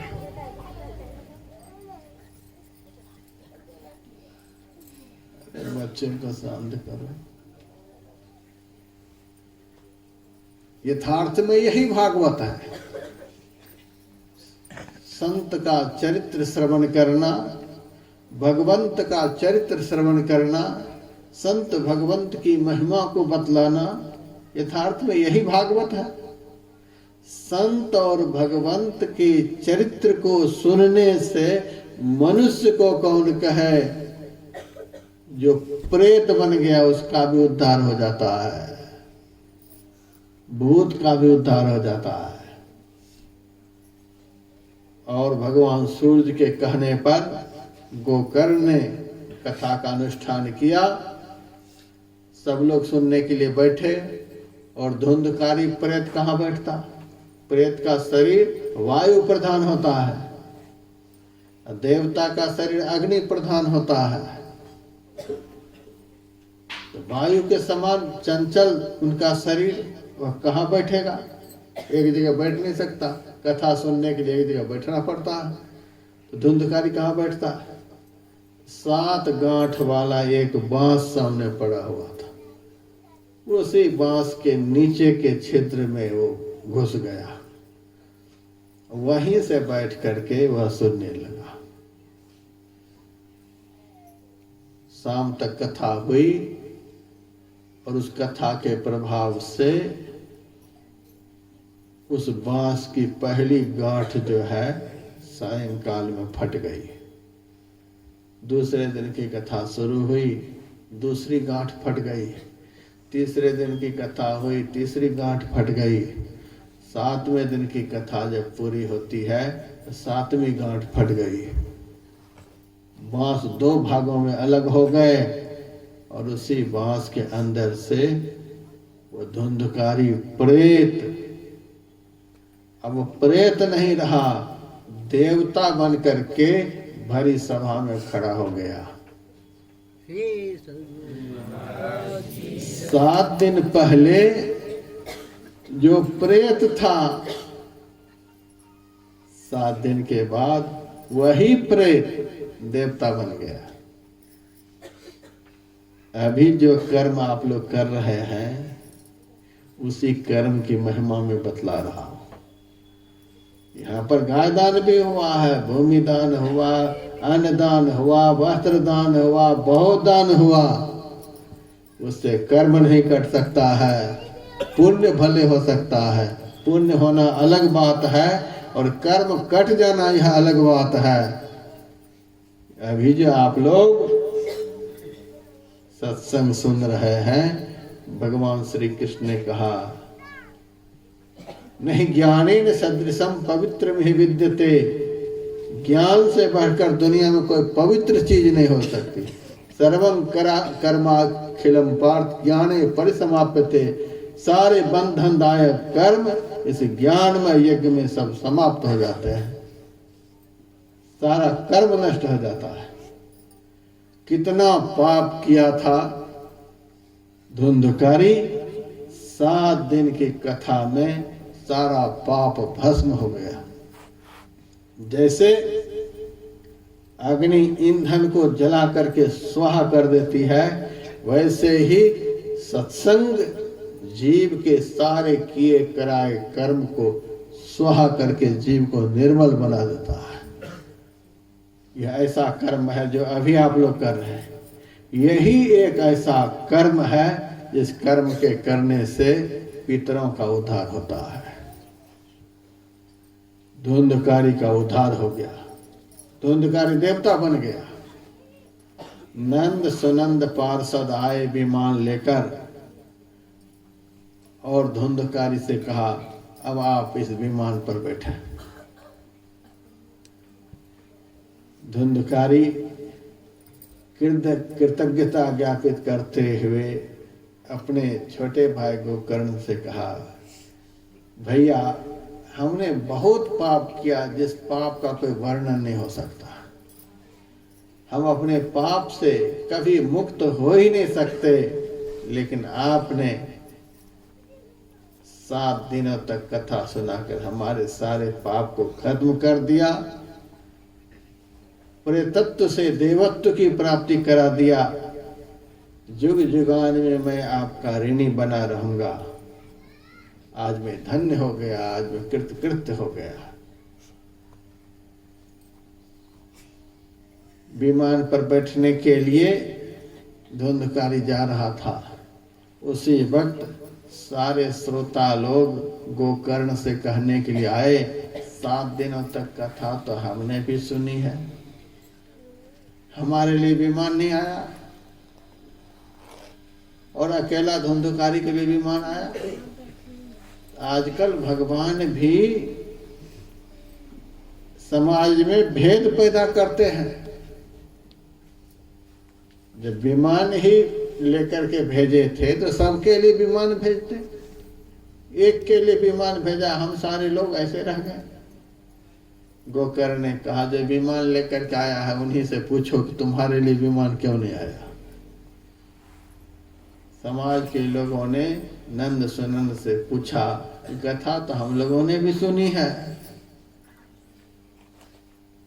तो हमारे लिए विमान क्यों नहीं आया। नंद सुनंद ने कहा, देखो जी, भगवान के दरबार में कोई भेद नहीं है।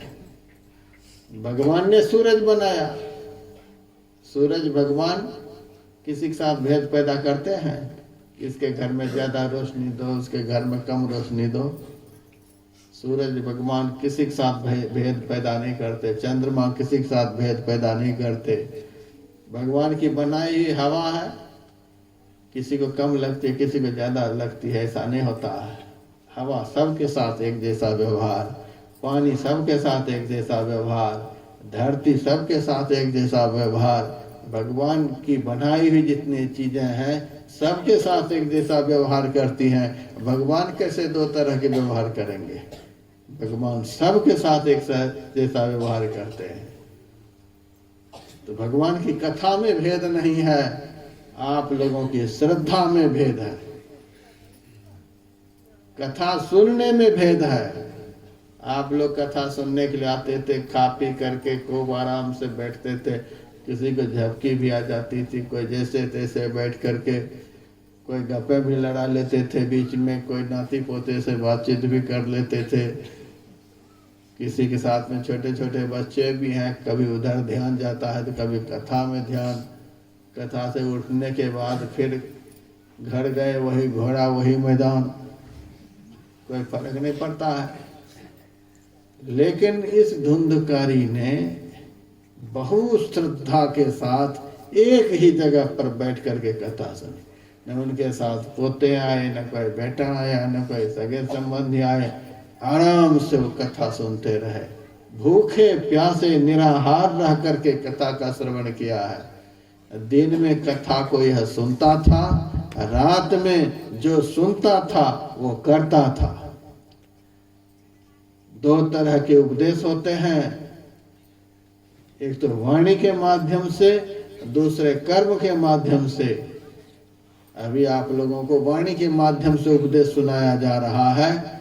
जब आप लोग इन उपदेशों पर प्रयोग करेंगे, बैठ करके भजन करना यह प्रयोग है, और भजन के विषय में सुनना यह उपदेश है।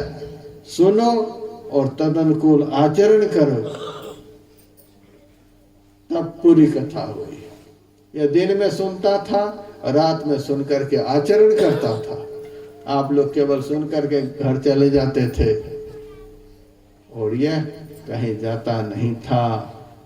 जहाँ बैठ करके सुनता था वहीं बैठ करके संतों के बताए रास्ते पर चलने का प्रयास करता था, आचरण में उसको उतारता था।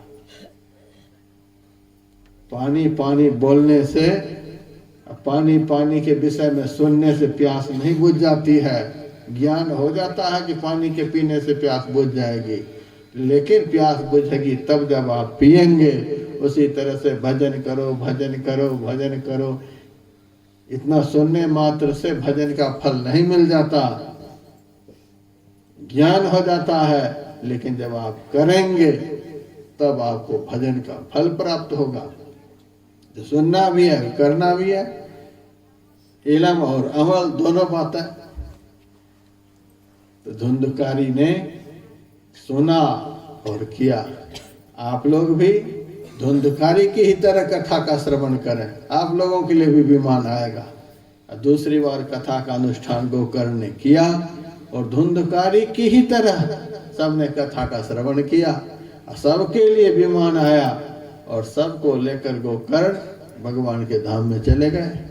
सबका उद्धार हो गया, सबका कल्याण हो गया। देखिए पितरों का कैसे उद्धार होता है। आप लोग अभी यहाँ नेगी जी के बुलाने पर सत्संग सुनने के लिए यहाँ बैठे हैं। सब आराम से बैठे हुए और सत्संग वचन को सुन रहे हैं।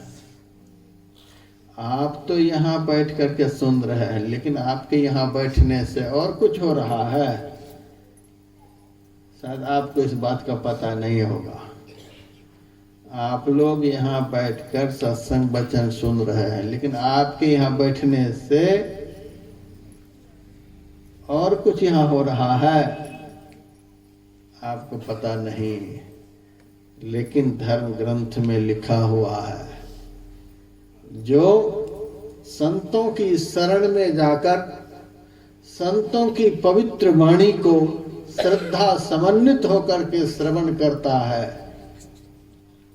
उनके सत्संग में बैठने से मोदंति पितरो,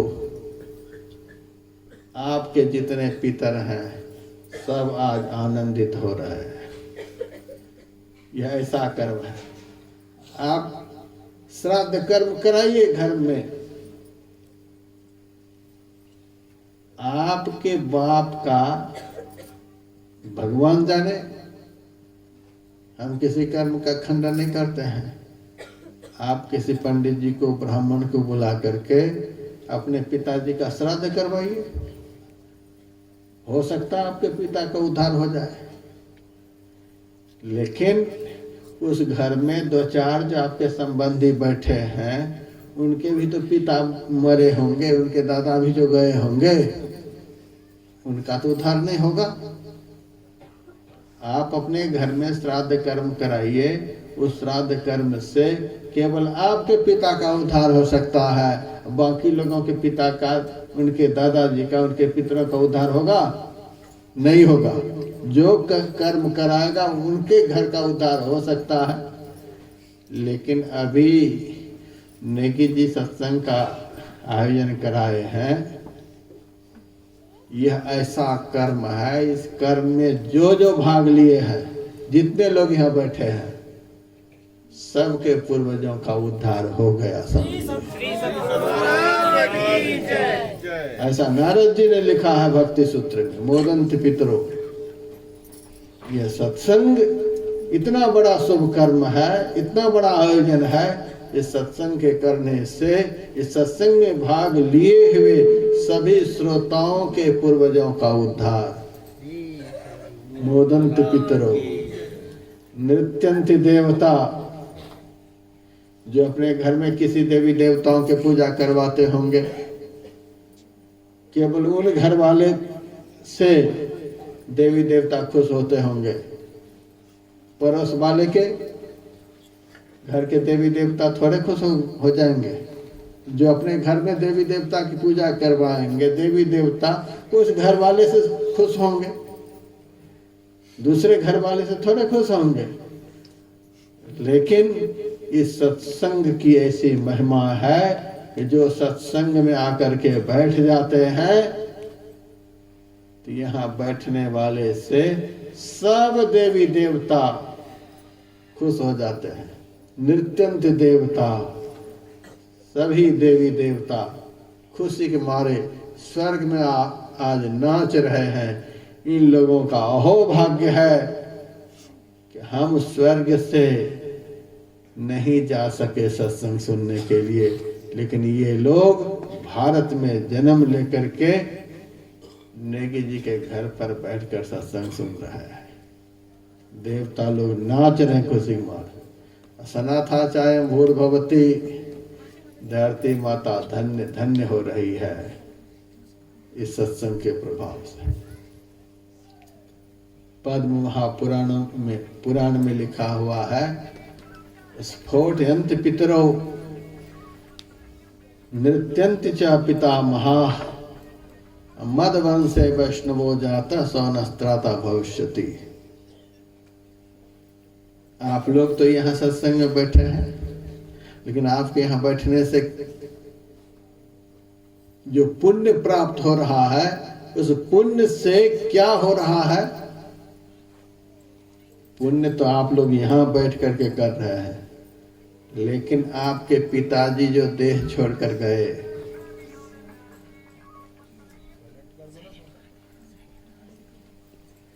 आपके दादाजी जो शरीर छोड़ करके गए, आपके शरीर से संबंध रखने वाले जितने पूर्वज शरीर छोड़ करके गए, आज सब के सब खुशी के मारे पितर लोक में ताल ठोक रहे हैं। स्फोटयन्ति पितरो, सारे पितरगण, सबके पितरगण जितने लोग यहाँ बैठे हैं, केवल एक ही यजमान के पितर नहीं, यहाँ पर जितने लोग बैठे हुए हैं, पद्म महापुराण में लिखा हुआ है, स्फोटयन्ति पितरो, सबके पितर आज खुशी के मारे ताल ठोक रहे हैं। नृत्यन्ति च पितामहा, सबके पितामह खुशी के मारे नाच रहे हैं। किस बात से सबको इतनी खुशी हो रही है? आपके पूर्वजों को, आपके पितरों को, आपके बाप दादाओं को जो शरीर छोड़ छोड़ करके चले गए, किस बात से खुशी है? सत्संग तो आप लोग सुन रहे हैं, उन लोगों को क्या खुशी है? मद वंशे वैष्णवो जाता सौनस्त्राता भविष्यति, मेरे वंश में ऐसे भक्त का जन्म हुआ जो भक्त बैठ करके भगवान का भजन कर रहे हैं, भगवान की कथा सुन रहे हैं। अब मेरा उद्धार हो जाएगा। इस खुशी के मारे ये लोग अपना उद्धार तो कर ही रहे हैं सुन सुन करके, अब इनके कथा सुनने से हम लोगों का भी उद्धार हो जाएगा। इसी खुशी के मारे आपके पूर्वज आज पितृलोक में ताल ठोक रहे हैं, नाच रहे हैं। स्कंद पुराण में भी लिखा हुआ, कुलम पवित्रम, वह कुल धन्य हो जाता है, वह कुल पवित्र हो जाता है। कुलम पवित्रम जननी कृतार्था, वह माता कृत्य हो जाती है। वसुंधरा पुण्यवती च तेना, वह धरती धन्य धन्य हो जाती है। जिस कुल में, जिस वंश में भगवान के भक्त का जन्म होता है, जिस वंश में भगवान का भक्त पैदा लेता है, वह वंश पवित्र हो जाता है, धन्य धन्य हो जाता है। नृसिंह भगवान ने प्रहलाद जी से कहा, हे प्रहलाद, आज मैं तुम्हारे पर बहुत प्रसन्न हूँ, तुम्हारी जो इच्छा हो वह वरदान मेरे से मांगो। प्रहलाद जी ने कहा, मेरे पिता ने अज्ञानता के कारण, अभिमान के कारण आपको बहुत गालियां दी हैं, बहुत दुर्वचन सुनाया है। मैं आपसे यही मांगता हूं, मेरे पिता के सारे अपराध को आप क्षमा कर दें। यही भक्त का लक्षण है। आजकल का बेटा होता तो ऐसे बाप को फांसी पर चढ़ा देता कि नहीं चढ़ा देता। इतना बेटा को सताया किसी बाप ने, राष्ट्रपति खुश होकर के उस बेटे से कहता, अब इस बाप के लिए बता मैं क्या करूं। आजकल का बेटा क्या करता, मेरे सामने इसको फांसी पर चढ़ाइए। लेकिन भगवान के भक्त कैसे होते हैं, उनके प्रति जो भी दुनिया के लोग करते हैं सब भूल जाते, बस इतना ही भगवान से प्रार्थना करते, सर्वे भवन्तु सुखिनः सर्वे सन्तु निरामया सर्वे भद्राणि पश्यन्तु मा कश्चित् दुःख भाग् भवेत्। सब सुखी हो जाए, सब रोग रहित हो जाए, सब अपना कल्याण देखें, किसी का अनिष्ट नहीं सोचते हैं। प्रहलाद जी ने कहा, मेरे पिता के अपराध को आप क्षमा कर दीजिए। नृसिंह भगवान ने कहा, यह तो कोई वरदान ही तूने नहीं मांगा। यह कौन सा वरदान मांगा? मेरे पिता ने आपको इतनी गालियां दी, इतना कटु वचन सुनाया, आपकी सारी सृष्टि को संत्रस्त करके छोड़ दिया था मेरे पिता ने, और आप कहते हैं कि यह तो कोई वरदान नहीं हुआ। कहाँ कोई वरदान नहीं हुआ? कैसे? अरे प्रहलाद, यह हिरण्यकश्यपु तो आदि दैत्य है।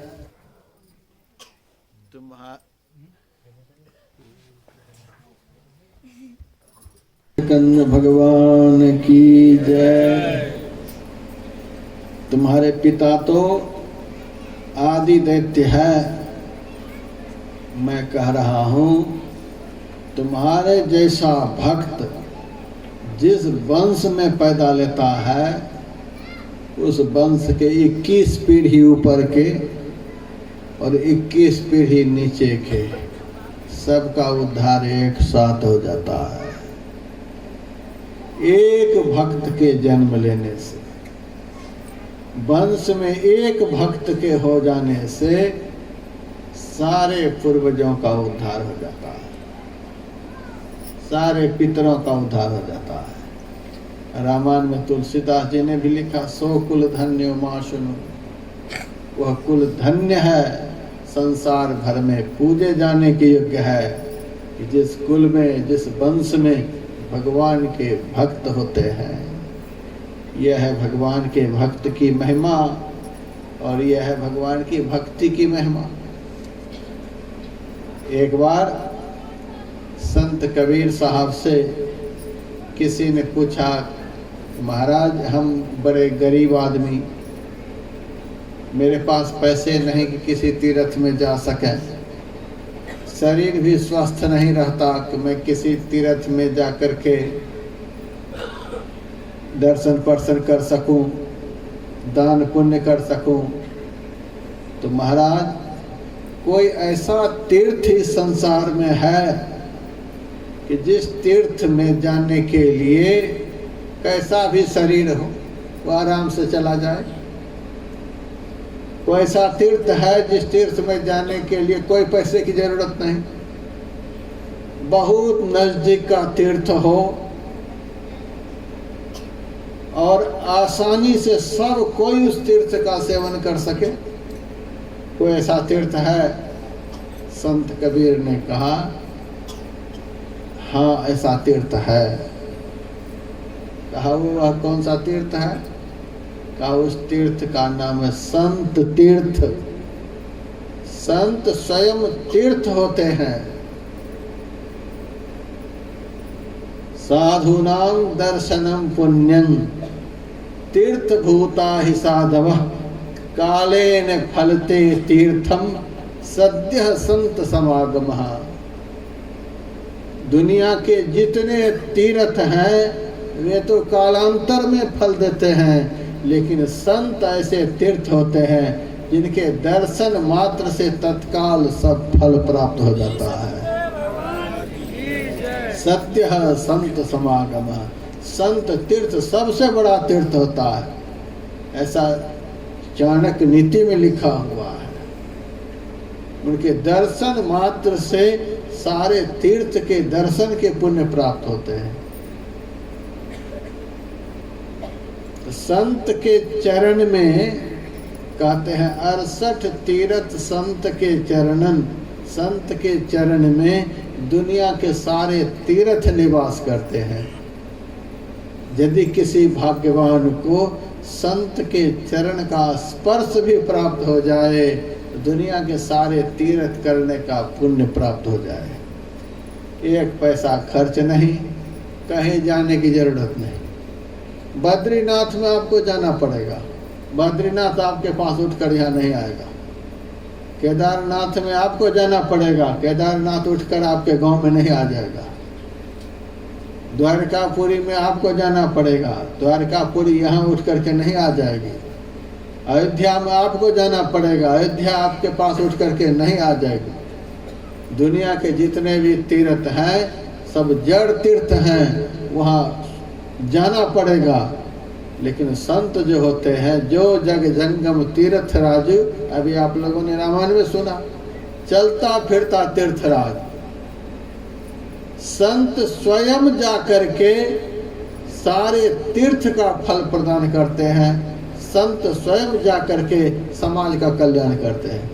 दुनिया के सारे तीर्थ जहाँ के तहाँ बैठे हैं, जाना पड़ेगा। लेकिन संत ऐसे तीर्थ हैं, वो देखते हैं कुछ लोग नहीं जाने के काबिल है, कहीं नहीं जा सकते, पैसे नहीं है, शरीर उस काबिल नहीं है, तो स्वयं संत तीर्थ जाते हैं और संसार का कल्याण करते हैं। जो जग जंगम तीर्थ राजा। और ताकत इतनी है संत तीर्थ में, तो भगवान विष्णु से नारद जी ने पूछा, भगवान आप कहाँ रहते हैं? विष्णु भगवान ने कहा, मैं वैकुंठ में नहीं रहता हूँ। फिर कहाँ रहते हैं? जोगी के हृदय में। कहा नहीं, जोगी के हृदय में भी मैं नहीं रहता हूँ। रहते कहाँ है? कहा जहाँ हमारे संत, जहाँ संत मेरो गुण गावे तहाँ करो मैं बासा। जहाँ संत विराजमान होकर मेरा गुणगान करते हैं, हे नारद, मैं वहीं पर निवास करता हूँ। मद भक्ता यत्र गायन्ति तत्र तिष्ठामि नारद। जहाँ संत विराजते हैं वहीं भगवान विराजते हैं। जहाँ भगवान विराजते हैं वहाँ दुनिया के सारे देवी देव विराजते हैं, सारे तीर्थ विराजते हैं। यह संत तीर्थ की महिमा है। कहते 68 तीर्थ संत के चरण, संत के चरण में सारे तीर्थ का निवास होता है। कोटि गया ओ काशी, करोड़ों गया से बढ़कर पितरोद्धारक संत के चरण। संत के चरण का स्पर्श जिन्होंने कर लिया, उनके करोड़ों पितर तृप्त हो गए। संत के चरण का जिन्होंने दर्शन कर लिया, उनको करोड़ों बार काशी में जाकर प्राण त्याग करने का फल प्राप्त हो जाता है। कोटि काशी से बढ़कर मुक्ति प्रदायक और करोड़ों गया से बढ़कर पितरोद्धारक संत के चरण होते हैं, ऐसा शास्त्र में लिखा हुआ है। संतों के प्रति, सत्संग के प्रति जिसके दिल में ऐसी श्रद्धा है, ऐसी भावना है, यथार्थ में ऐसे भक्त ही अपने पिता के लिए, अपने पूर्वजों के लिए, उद्धार के लिए सबसे बड़ा सत्कर्म, शुभ कर्म करता है। वही सबसे बड़ा पितृभक्त है, वही सबसे बड़ा माता का भक्त है, वही सबसे बड़ा अपने पितरों का भक्त है, जो अपने माता पिता और पितरों के उद्धार के लिए संत तीर्थ को अपने घर पर बुलाकर सबका एक साथ उद्धार कराता है। ऐसा शुभ कर्म, सत्कर्म समाज के हर व्यक्ति को अपने पूर्वजों के उद्धार के लिए करते रहना चाहिए। यह दुनिया का सबसे बड़ा शुभ कर्म है, सच्चा सत्कर्म है, प्रमाणिक सत्कर्म है, जिसका शास्त्रों में बहुत प्रमाण है। इस कर्म के करने से सबके पूर्वजों का उद्धार हुआ है। इस तरह का शुभ कर्म, सत्कर्म अपने पिता के उद्धार के लिए, अपने पिता की आत्मा की शांति के लिए हमारे सूरज सिंह नेगी जी ने करवाया। उनके सारे भाइयों ने मिलजुल करके इस तरह का शुभ कर्म सत्कर्म में हाथ बटाया और जितने भी धर्म प्रेमीगण यहाँ पर उपस्थित हुए, सबके सहयोग से यह महत्तम कार्य संपन्न हुआ। इस कार्य के होने से जो इस कार्य के सूत्रधार हैं उनके पूर्वजों का तो उद्धार हुआ ही, साथ ही सबके पूर्वजों का कल्याण, सबके पूर्वजों का एक साथ उद्धार है। यह है सामुद्रिक कर्म। जैसे समुद्र में स्नान करने से सभी नदियों में स्नान करने का फल प्राप्त हो जाता है, उसी तरह से सत्संग करने से दुनिया के सारे सत्कर्म करने का फल प्राप्त हो जाता है, सबको वह फल प्राप्त होता है। इतना बड़ा शुभ कर्म सत्कर्म ईश्वर की कृपा से ही संभव है। आप बद्रिकाश्रम चले गए, केदारनाथ चले गए, किसी तीर्थ में चले गए, यह बहुत बड़े पुण्य की बात नहीं है, लेकिन धर्म ग्रंथों में लिखा हुआ है, यदि इस आँख से संत का दर्शन हो गया, यदि इस कान से संत की वाणी आपके कान में चली गई, तो समझिए कि ईश्वर की कृपा आपके ऊपर हो गई है। तीन चीजें दुनिया में ईश्वर की कृपा से मिलती हैं। वे तीन कौन कौन सी चीजें हैं? दुर्लभम त्रयमेवैतत् दैवानुग्रहेतुकम मनुष्यत्वम मुमुक्षुत्वम महापुरुष संश्रयः। परमात्मा बहुत बड़ी कृपा जिनके ऊपर करते हैं, उस जीव को मनुष्यत्व प्रदान करते हैं। मनुष्य बनना कुछ और बात है, लेकिन असली मनुष्य बनना कुछ और बात है। असली मनुष्य बनना और जन्म मरण के दुखों से छूटने की भावना मन में उत्पन्न होना और पहुँचे हुए संत का सत्संग प्राप्त होना, ये तीन चीजें ईश्वर की कृपा से ही संभव है। और ईश्वर की कृपा जिनके ऊपर हो गई, जा पर कृपा राम के होई ता पर कृपा करे सब कोई। ईश्वर की कृपा जिनके ऊपर हो गई, उनके ऊपर सबकी कृपा हो गई, और जिनके ऊपर सबकी कृपा हो गई तो उनका तो कल्याण अवश्यम भावी है, उनका परम कल्याण अवश्य होगा। तो बहुत बड़ा कल्याणकारक शुभ कर्म सत्कर्म यहाँ पर ईश्वर की कृपा से संपन्न हुआ। मैं सूरज सिंह नेगी जी के समस्त परिवार के लिए और यहाँ उपस्थित सभी धर्म प्रेमियों के लिए ईश्वर परमात्मा से बहुत बहुत शुभकामना करता हूँ, मंगल कामना करता हूँ। और सबकी आध्यात्मिक उन्नति के लिए बारंबार ईश्वर से अभ्यर्थना करता हूँ।